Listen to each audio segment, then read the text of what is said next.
Good evening. I am planning to do a program slightly different from what I normally do. Normally, I talk about finance and financial literacy and the importance of savings. But I thought I would do a different program. The importance of sales. In today's world, nobody wants to be a salesperson. Everybody confuses sales for marketing. We also confuse inspiration for motivation. Inspiration means you can do it once or twice. Motivation is something that lasts throughout the period. Inspiration is something that comes in flashes. I want to explain to you what is the crucial difference between motivation and inspiration and how to develop motivation. What are the strategies you can develop to do sales? How can I break sales into a process? How can I avoid rejection? These are some things which I want to answer on day one. On day two, I'm going to talk about personal leadership. How to find the leader within you. How can you fly like an eagle? What are the strategies to better yourself? And once you can lead yourself, is only then you can lead a team. So what are the personal leadership strategies you want to learn, how to deploy them, how to use them is something we will teach you on day two. This is a 2-day program. Along with me will be an internationally renowned trainer, Stanis Benjamin. We hope to do this training in the first week of October during a weekend. Kindly fill up the Google form below and send the details. My team would get in touch with you. Once again, I thank you for following me.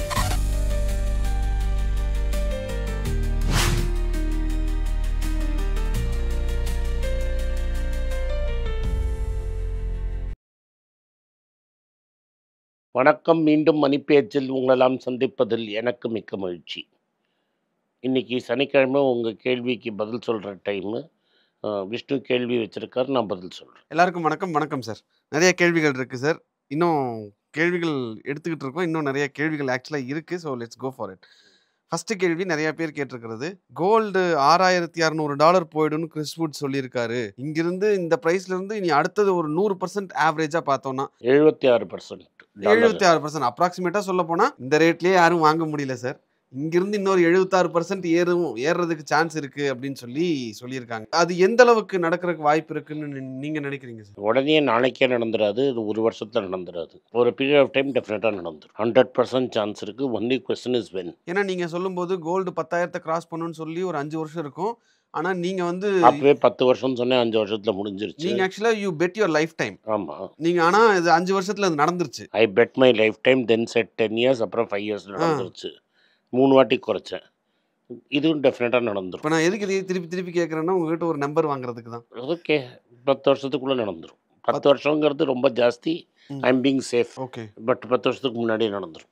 So இன்னைக்கு இருக்கிற தங்கத்தின் விலை வந்து 10,650 ரூபாயிலிருந்து 20,000 போகும் டெஃபினட்டாக ஒரு gram. S, இன்னிலேருந்து 10 வருஷத்துக்குள்ளே 20,000 கிராம் போய்டும். அதில் உங்களுக்கு மாற்று கருத்தே வேண்டாம். இப்போவே யாருனாலையும் வாங்க முடியல சார். சில்வர் வேறு, அது ஒரு பக்கம். சரி, நீ ஒரு பக்கம் ஏறு, நான் ஒரு பக்கம் ஏறு. அது ஒரு கிலோ 1,53,000. நான் வந்து 18,000 ரூபாய்க்கு பார்த்தேன் சார். சார், நான் தங்கத்தை என்னோட பில்லே வச்சுருக்கேன், 27 ரூபா கிராமுக்கு. ஸோ அதெல்லாம் பார்க்காதீங்க. ரூபாயின் மதிப்பு குறையுது. நம்மளா சொந்த செலவில் நம்ம சூன்யம் வச்சுக்கிட்டோன்னா இதுதான் சார். இது வந்து ருப்பி வேல்யூ எப்படி டிப்ரிஷியேட் ஆயிருக்கு அப்படின்னு எடுத்து பார்த்தா, ஆன் அன் ஆவரேஜ் 2000லேருந்து எடுத்துக்கிட்டோம்னா ஆன் அன் ஆவரேஜ் வருஷத்துக்கு 2 ரூபா டிப்ரிஷியேட் ஆயிருக்கு. ஆமாம், யார் இருக்காங்க, ஆட்சியில் இருக்காங்க இல்லைங்கிறதெல்லாம் தாண்டி ஆவரேஜா வருஷத்துக்கு 2 ரூபா வந்து டிப்ரிஷியேட் ஆகிட்டே இருந்திருக்கு rupee value. So being set, இப்போ அந்த ருப்பி வேல்யூ இன்னி அடுத்த 10 வருஷத்துல பார்த்தா இப்போ நீங்க சொல்ற மாதிரி இழுத்து பிடிச்சி வச்சுக்கிட்டு இருக்காங்க.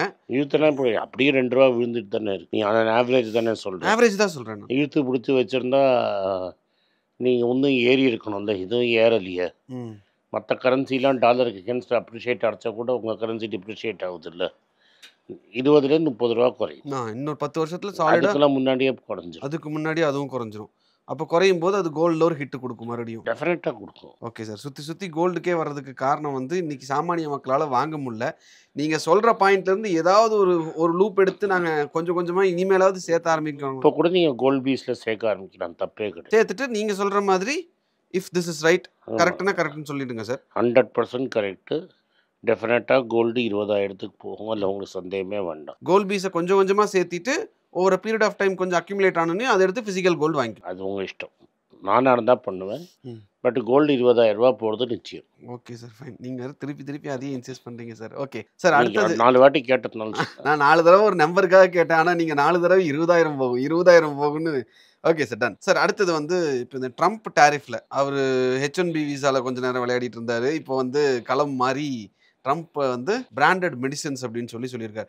அது என்னன்னு கொஞ்சம் எக்ஸ்பிளைன் பண்ணா எங்களுக்கு ஹெல்ப்ஃபுல்லா இருக்கும் சார். பிராண்டட்னா வந்து நீங்களா ஒரிஜினலா டிஸ்கவர் பண்ண மெடிசன். ம். ஜெனரிக்னா ஒரு பிராண்டை காப்பி அடிக்கிறது. இந்தியா பண்ணுறது முக்கால்வாசி ஜெனரிக்கு. அதனால் இப்போதைக்கு இந்தியாவுக்கு எஃபெக்ட் ஆகாது. பின்னாடி இன்னொரு ரவுண்டு போட்டார்னா இந்தியாவுக்கு எஃபெக்ட் ஆகும். நேற்று இன்ஃபேக்ட் எக்கனாமிக் டைம்ஸில் ஒரு நியூஸ் பார்த்தேன். ஃபோன் போட்டு கவர்மெண்ட்டுக்கு என்ன சொல்லியிருக்காங்கன்னா, எனி ட்ரேட் டீலுக்கு முன்னாடி நீங்கள் ரஷ்யன் ஆயிலை நிறுத்தினா தான் ட்ரேட் டீல் அப்படின்ட்டாங்க. உங்களுக்கு ட்ரேட் டீல் போகணுன்னா ரஷ்யன் கச்சா எண்ணெயை நீங்கள் வாங்குறத நிறுத்தி தான் ஆகணும். பட் அது இப்போதைக்கு நிறுத்துற மாதிரி தெரியலையே சார். அதெல்லாம் எனக்கு வி ஆர் நெகோஷியேட்டிங்ன்ற மாதிரி தான். நேற்று அமெரிக்காலேருந்து வந்த செய்தி தான். டாக்கோ ட்ரம்ப் எப்போ வேணால் மாறலாம். ஆனால் நேற்று சொன்ன டாக்கோ ட்ரம்ப் என்ன சொல்லியிருக்காருன்னா, நீங்கள் ரஷ்யன் ஆயில் வாங்குற வரைக்கும் டீலே இருக்காது.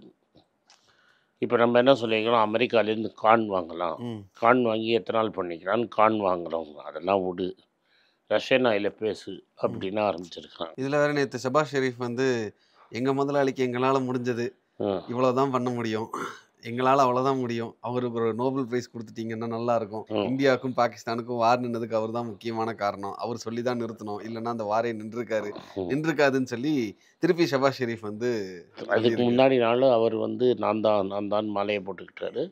இன்னொரு பெரிய மாலையாக வாங்கி ஷபாஸ் ஷெரீஃப் அவருக்கு போட்டார். பிரதமர் மோடி என்ன பண்ணுறாருன்னு பார்ப்போம் சார். அடுத்தது இப்போ இந்த டாரிஃப் மேட்டரில் யார் பெருசாக ஹிட் ஆகிறதுக்கான வாய்ப்பு இருக்குது சார்? ஏன்னா மார்க்கெட்டில் இந்த அனௌன்ஸ்மெண்ட் வந்துன்னையும் ஜைடஸ் மாதிரியான கம்பெனி எல்லாம் வந்து 5% விழுந்தது. ஜைடஸ் வந்து 3.5 கோடி ஃபைன் வந்ததும் ஒரு காரணம். பட் என்னை பொறுத்த வரைக்கும் வந்து இது மெயினாக யூரோப்பியன் அண்ட் ஜாப்பனீஸ் கம்பெனிஸ் தான் எஃபெக்ட் ஆகும். அதுலேயும் அமெரிக்காவில் மேனுஃபேக்சரிங் பிளான்ட் இல்லாதவன் தான் எஃபெக்ட் ஆகும். ஓகே. ஆனால் இப்போ மேனுஃபேக்சரிங் பிளான்ட் வந்து சிப்லாக் இருக்குது சார் அமெரிக்காவில். சிப்லாக் இருக்குது, சன்னுக்கு இருக்குது, எனக்கு தெரியும் ரெட்டிக்கு இருக்குது. ஸோ பிக் 3 எஸ்கேப் ஆகிடும். பட் இது வந்து ஜெனரிக் பிளேயர்ஸை அஃபெக்டே பண்ணாது. It only affects the original drug creator. Okay sir. இப்போ நாட்கோ வந்து PE 8.5ல இருக்கு சார். ஸோ இது வந்து ஒரு சார் நோ டெட் 8.5 நல்ல கம்பெனி கன்சிடர் பண்ணுங்க. இப்போ இதை ஏன் கேட்குறேன்னா ஃபார்மா மேலே அவருக்கு ட்ரம்ப்போட பார்வை திரும்பி இருக்கு அப்படின்றதுனால blood on the street we buy. Exactly sir, அதுக்கு தான் கேட்குறேன். அதுக்கு தான். ஓகே. அண்ட் டாக்டர் ரெட்டி 18.7 அதையும் கன்சிடர் பண்ணணும். மற்றதெல்லாம் சிப்லால் 25ல இருந்தது. சிப்லா 22.5 சார். 22.5 25 வரைக்கும் போச்சு. சன் ஃபார்மா 33 இருக்கு சார். 33 அதெல்லாம் இருக்கிறது. இந்த 18 ரொம்ப சீப் தானே. அண்ட் ஜைடஸ் லைஃப் சயின்சஸ் 21ல இருக்கு. தான் சொன்னேன். ஸோ ஃபார்மாவை பொறுத்த வரைக்கும் blood on the street start ஆயிடுச்சா அப்படின்றது தான். பிளட் ஆன் தி ஸ்ட்ரீட் இருந்தது. நாட்கோ அண்ட் டாக்டர் ரெட்டி இருக்க தான் செய்யுது. Okay sir. அடுத்தது வந்து இந்த H1B விசா ப்ராப்ளம் முடிஞ்சிருச்சா இல்லை அதுக்கு ஏதாவது சொல்லியிருக்காங்களா? எல்லாம் ஒன்றும் முடியல. நம்ம H1B நடக்காத மாதிரி நம்ம நடந்துகிட்ருக்குறோம். இதில் கொஞ்சம் சில பேர் கூஜா தூக்குறவங்க என்ன சொல்கிறாங்கன்னா, இது இந்தியாவுக்கு $1 மில்லியன் ஆப்பர்ச்சுனிட்டின்னு. அப்போ அந்த ஆப்பர்ச்சுனிட்டி முன்னாடியே நீங்கள் H1B விசா அப்ளை பண்ண விடாமல் தடுத்து நிறுத்தி பண்ணியிருக்கலாமே. அதாவது கீழே விழுந்தாலும் மீசையில் மண் ஒட்டலன்னு சொல்லுவாங்க. கீழே விழுந்து மூஞ்சியை தேய்ச்சிட்டான் அவன்.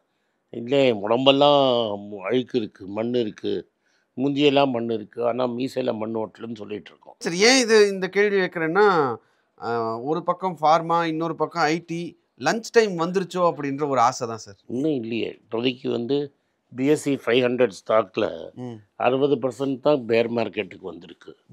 இன்னும் பலது பேர் மார்க்கெட்டுக்கு வரும்.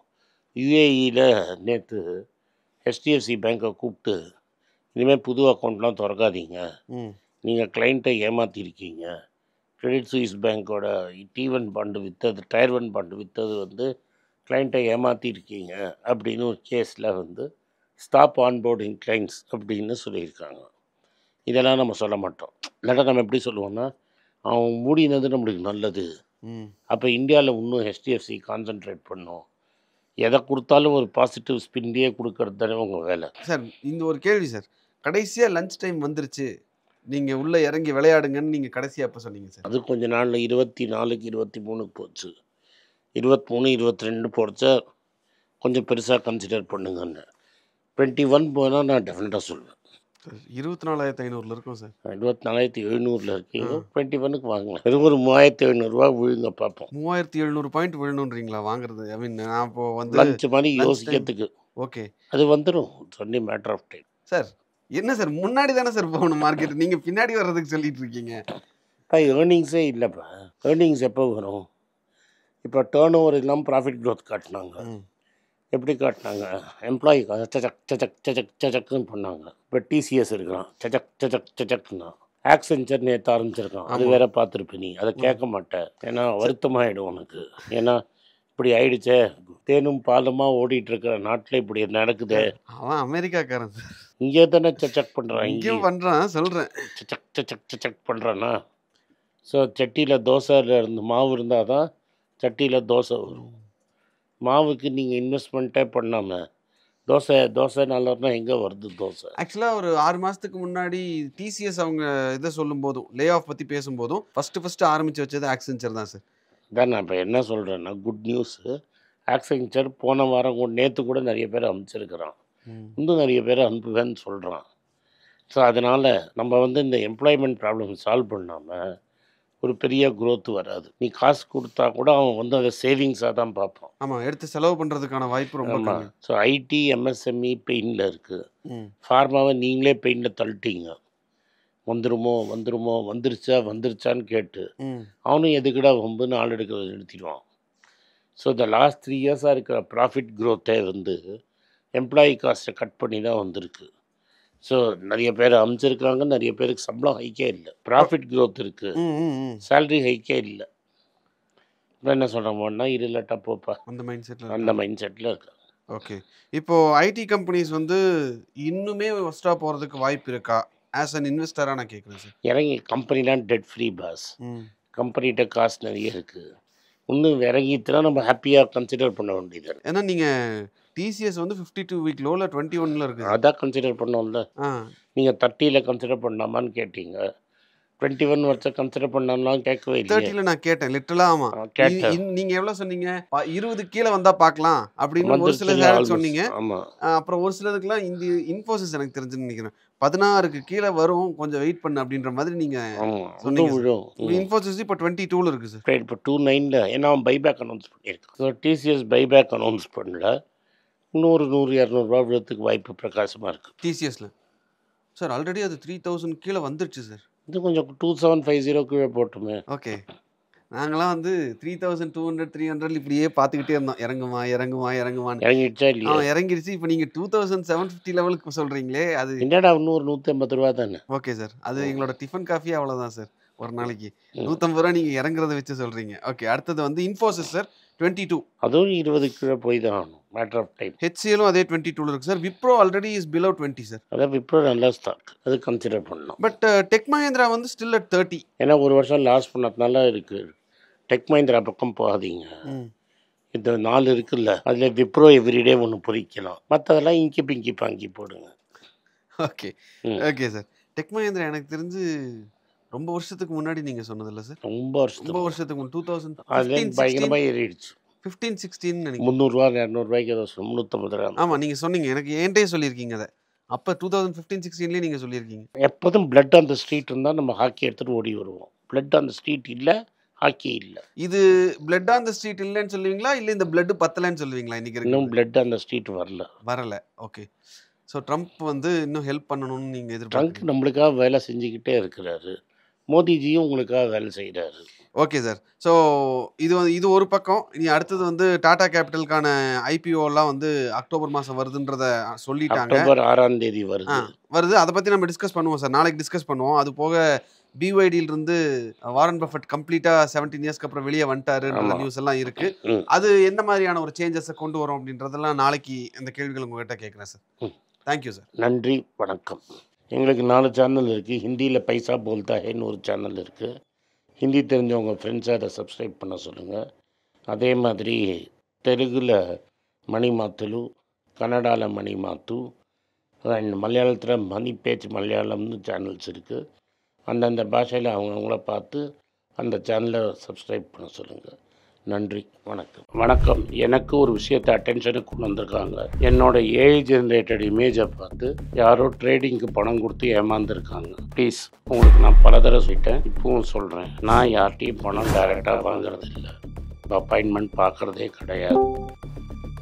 அதனால் என்னை பார்க்கலான்னு யாராவது காசு கேட்டாலும் இல்லைன்னு சொல்லிவிடுங்க. அடுத்தது ஒரு இமெயில் ஐடி இருக்குது, அதில் போட்டால் எங்கள் டீம் கான்டாக்ட் பண்ணுவாங்க. அது டைம் ஆகுதுன்னா வினோதோட இன்ஸ்டாகிராம் அக்கௌண்ட்டில் வினோத்தை மெசேஜ் பண்ணுங்க. அவன் என் தம்பி, அதுலேயும் அவன் காசு கேட்க மாட்டான். காசு கேட்குறாங்கன்னா ஏமாறுறீங்க. யார் என்ன சொன்னாலும் கம்பெனிக்கு செபி அல்லது ஐஆர்டிஏ அல்லது ஆர்பிஐ ரெஜிஸ்ட்ரேஷன் இருக்கணும். இந்த 3 ரெஜிஸ்ட்ரேஷன் ஏதாவது இருந்தால் தான் உங்களோட பணத்தை நீங்கள் கொடுக்கணும். நீங்கள் இன்கேஸ் ஆஃப் இன்சூரன்ஸ் டைரெக்டாக இன்சூரன்ஸ் கம்பெனிக்கு தான் கொடுக்கணும். இன்கேஸ் ஆஃப் ட்ரேடிங் நீங்களே புரோக்கர்கிட்ட போட்டு ட்ரேட் பண்ணணும். மியூச்சுவல் ஃபண்டும் கம்பெனிக்கு தான் கொடுக்கணும். த்ரூ எக்ஸ்சேஞ்சு நீங்கள் வாங்கிக்கலாம். இதெல்லாம் எதுக்கு நான் உங்களுக்கு சொல்கிறேன்னா, யாரையாவது சொல்கிறாங்கன்னு நம்பி ஏமாறாதீங்க. உங்களுக்காக நான் ட்ரேட் பண்ண முடியாது, அது இல்லீகல். நான் ட்ரேடும் பண்ணுறது கிடையாது. அதனால் ட்ரேடிங் ப்ராஃபிட் பண்ணி தரேன்னு சொல்கிறது ஏமாத்தல். எனக்கு ட்ரேடிங் பண்ண தெரியாது. என் பேரை சொல்லி ட்ரேட் பண்ணி உங்களுக்கு ப்ராஃபிட் ஷேரிங்னா ஃப்ராடு, ஏமாற்றம். நான் யார்கிட்டையும் காசு கேட்கல, கேட்கவும் மாட்டேன்.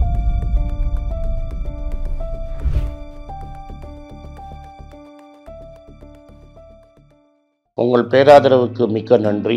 நான் டோட்டலாக 5 புஸ்தகங்கள் எழுதியிருக்கிறேன். 3 வந்து ஆங்கிலத்தில் எழுதியிருக்கிறேன். அதில் 2 தமிழாக மொழிபெயர்த்துருக்காங்க. ஸோ டோட்டலாக 5 புஸ்தகம் ஆச்சு. இந்த 5 புஸ்தகத்துக்கு ஹார்ட் காப்பி வேணும்னா நீங்கள் கீழே இருக்கிற வாட்ஸ்அப் நம்பருக்கு மெசேஜ் அனுப்பிச்சிங்கன்னா எங்கள் டீம் உங்களை கான்டாக்ட் பண்ணுவாங்க. இந்த 5 புஸ்தகங்களில் 3 புஸ்தகம் கிண்டலில் இருக்குது. அமேசானில் கிண்டலில் வாங்கணும்னு ஃபீல் பண்ணுறவங்க நேராக கிண்டலில் வாங்கிக்கலாம். தமிழ்லேயே யாராவது ஃபைனான்ஸ் நியூஸ் படிக்கணும்னு ஃபீல் பண்ணிங்கன்னா தயவுசெஞ்சு moneypage.com விசிட் பண்ணுங்கள்.